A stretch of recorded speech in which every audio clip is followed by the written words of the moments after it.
responding to air raid alarms, blackout action plan. When life feels peaceful, families dining, children playing, markets buzzing, it's easy to forget how fragile that peace is. At the moment an air raid siren pierces the calm, everything changes. India's safety doesn't begin at the border. It begins with you. When you hear the siren, act fast. Turn off all lights, fans and appliances. Draw the curtains. Shut the windows. Even a single spark can guide the enemy. This isn't panic. This is preparedness.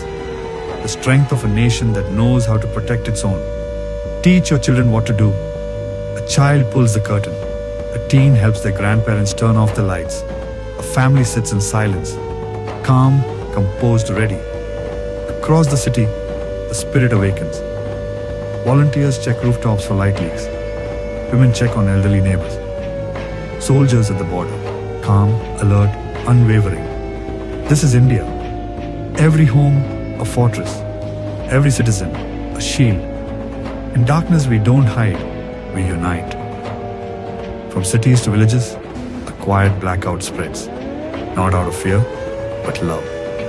Love for country, love for each other, and belief that in every test, India stands tall. Stay calm, stay strong. We belong to India. India belongs to us.